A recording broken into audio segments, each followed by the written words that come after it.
Podemos começar, pessoal. Tá, quando você startar aí. Não, já startei. Tá, beleza, vamos. Vou começar, hein? Olá, hoje falaremos sobre teoria dos jogos. O grupo é composto por Guilherme da Silva, Júlia Martins e por mim, Felipe Pereira. Este trabalho acompanha a menção da disciplina de estrutura de dados, lecionada pelo professor Fritz Sives.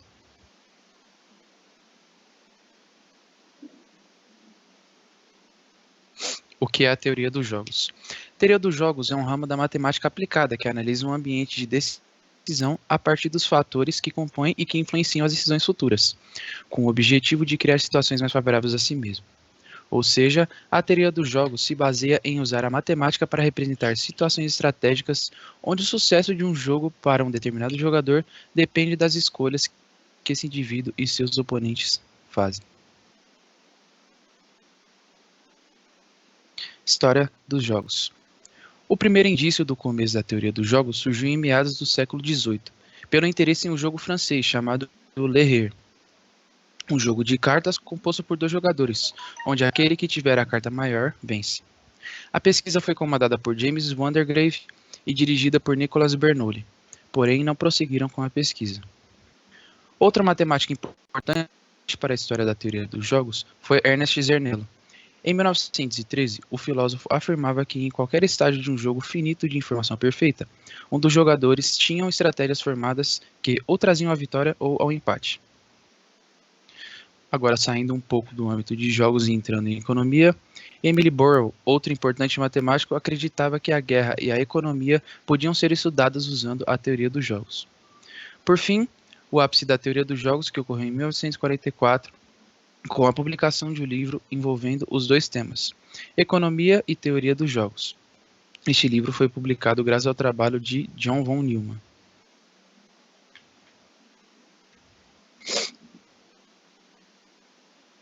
O que é um jogo?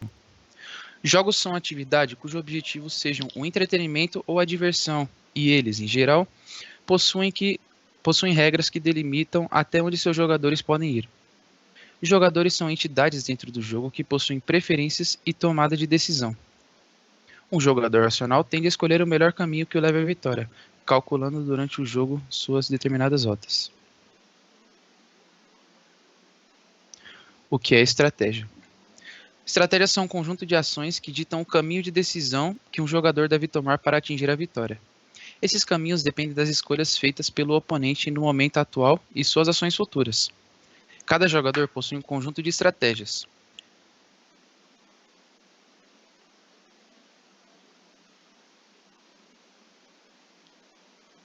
A classificação do jogo.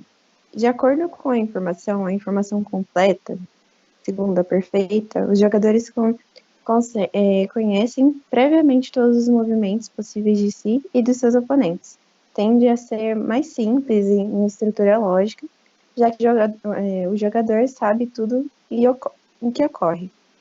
Exemplo, xadrez. Informação incompleta é imperfeita, o jogador não possui todas as informações sobre as estratégias e as ações disponíveis de outros jogadores ou de si mesmo. A classificação dos jogos tem a ordem dos movimentos dos jogadores. Movimentos sequenciais, onde os jogadores escolhem suas estratégias de forma sequencial, ou seja, um movimento após o outro. Movimentos simultâneos, onde os jogadores escolhem seus movimentos e estratégias de forma simultânea. E a importância da estratégia não é relacionada à ordem temporal, mas quando os jogadores souberem das posições e estratégias de seus adversários. Exemplos de jogos de dilemas dos prisioneiros. O exemplo mais conhecido dos jogos é o Dilema dos Prisioneiros. Ele foi formulado por Albert W. Tucker no ano de 1950 em um seminário para psicólogos na Universidade de Stanford. Para ilustrar a dificuldade de se analisar certos tipos de jogos, pense na seguinte situação. 2 ladrões, Luiz e Inácio, são capturados e acusados de um mesmo crime. Presos em celas separadas e sem poderem se comunicar entre si, o delegado de plantão faz a seguinte proposta. Primeiro, confessar o crime. a redução da pena para 3 anos, caso o outro prisioneiro também confesse, e se o parceiro não confessar, este prisioneiro é bonificado com a liberdade. A segunda opção, não confessar. Caso não haja confissão de ambas as partes, os investigadores não podem prendê-los pelo crime maior que cometeram, e a pena será reduzida para 1 ano. Por este dilema, cada um dos prisioneiros poderá trair ou ficar em silêncio, porém, nenhum saberá qual será a decisão do outro, ou qual a ação do outro, do seu colega, e isso resultará em penas diferentes para cada um.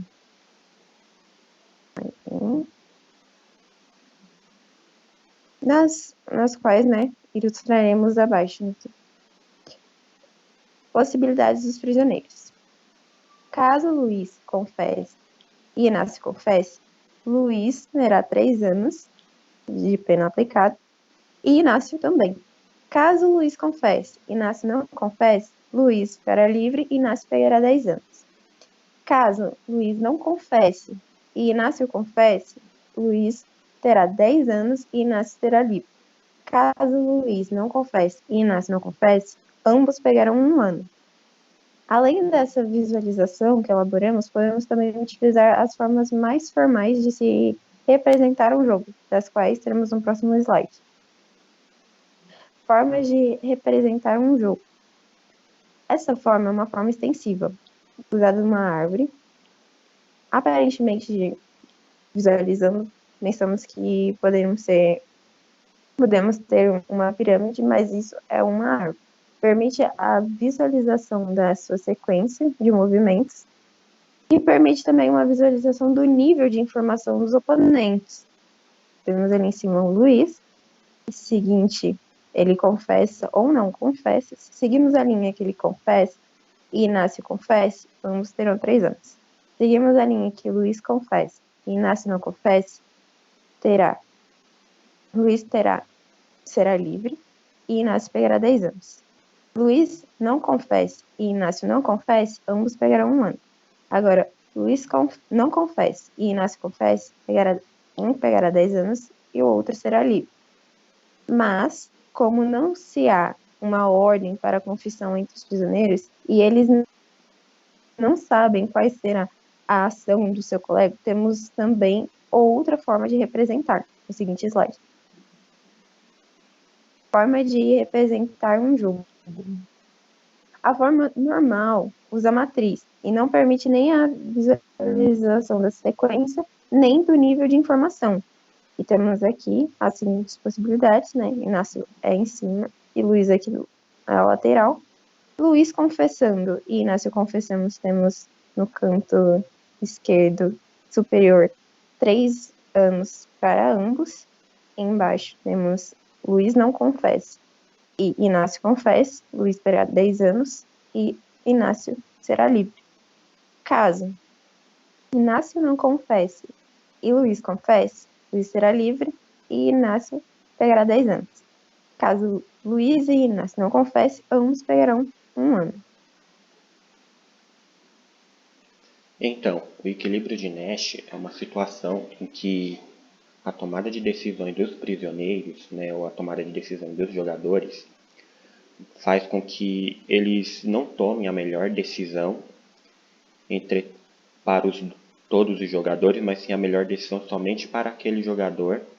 E isso ocorre porque, às vezes, o nível de risco que tem em tomar uma determinada decisão é muito alto. Então, eles preferem ficar numa situação mais cômoda, melhor, do que tomar uma decisão que pode acabar tendo um risco muito alto e aí acabar prejudicando eles caso essa estratégia que eles tomaram não fosse concretizada de fato, porque muitas das vezes ela depende da ação do outro jogador também. A gente consegue ver isso no próprio dilema dos prisioneiros, pois os 2 prisioneiros eles tendem a confessarem, porque caso eles pudessem se comunicar juntos, eles poderiam ambos negarem e pegarem a pena menor, que é de 1 ano. Entretanto, como eles não conseguem se comunicar entre si, acontece o problema de que eles não conseguem elaborar uma estratégia conjunta. E aí, como eles tendem a ser gananciosos, eles sabem que pode ser que o outro lá, ele negue, e esse que confessou acabe pegando uma pena maior. Então pode acabar acontecendo que eles pensem que a melhor situação para eles, os dois, é acabar confessando. Assim eles não correm um alto risco de serem presos.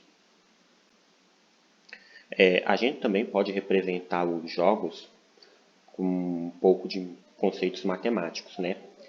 Todo jogo ele possui como elementos básicos um conjunto finito, né, de jogadores, onde a gente pode representar como a notação de conjuntos, né, onde cada jogador desse conjunto ele possui um outro conjunto finito de estratégias puras, onde essas estratégias também são representadas por um conjunto, e o perfil das estratégias puras de cada jogador é denominado pelo vetor S, que está embaixo. E o conjunto de todos os perfis de estratégias que tem no jogo forma um produto cartesiano, que é denominado, né, que é como espaço de estratégia pura do jogo, no qual a gente pode ser representado com essa notação que envolve a somatória aí. Na verdade, nem é somatória, é uma somatória com multiplicação, né, um produto de todos os conjuntos de estratégia, todos os perfis de estratégia. Além disso, cada jogador ele possui uma função de utilidade, que é representada por um número que pertence no conjunto dos reais. E a gente conseguiu ver que essa função de utilidade sendo mostrada na base da árvore, ou então dentro da matrizes que a gente viu nas formas de representar o jogo anteriores. No caso do Dilema dos Prisioneiros, a gente pode mostrar os jogadores como um conjunto contendo Luiz e Inácio, sendo que o conjunto de estratégias, né, de movimentos, de ações que o Luiz pode fazer é confessar e negar, o de Inácio também é confessar e negar, e o conjunto de estratégias que tem dentro do jogo, né, é representado por confessar ou negar, confessar, negar, negar, confessar ou negar, negar, né? E o conjunto de funções de utilidade que tem dentro para o Luiz é de quando o Luiz confessar e negar ele fosse atribuído o valor de 3, né, que é a pena que o Luiz pega por ter os dois confessado. Caso o Luiz confesse e o seu parceiro negue, ele é livre. Então, caso também o Luiz negue e seu parceiro ele confesse, ele pega 10 anos. E caso os dois neguem, os dois vão pegar 1 ano, inclusive o Luiz. A mesma coisa vale para o Inácio. Caso o seu parceiro confesse, eles pegam 3 anos. Caso seu parceiro confesse, ele nega, ele pega 10. Caso ele negue e seu parceiro confesse. Não, caso o seu parceiro confesse e ele, no caso seu parceiro negasse e ele confessasse, ele pega 1 ano, ele é livre. 1 ano não, ele é livre, né? E caso os dois negassem, né, ele pega 1 ano de cadeia só o Inácio. As aplicações da teoria dos jogos envolvem aplicações no mundo real, né, na área da economia, utilizado pelo Banco Central para taxa de juros, na área da contabilidade, usado para análise do mercado financeiro, de como é que está as possibilidades possíveis de movimentação de outras empresas. Também temos a aplicação no mercado imobiliário. E voltando para a nossa área da computação, a gente consegue encontrar aplicações de streaming, balanceamento de carga de servidores na hora de escalonar tarefas, e o roteamento de provedores de internet e o compartilhamento da largura da banda.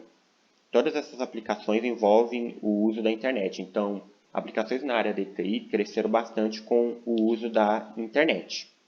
Aplicações na área de TI cresceram com o uso da internet, aplicações da teoria dos jogos.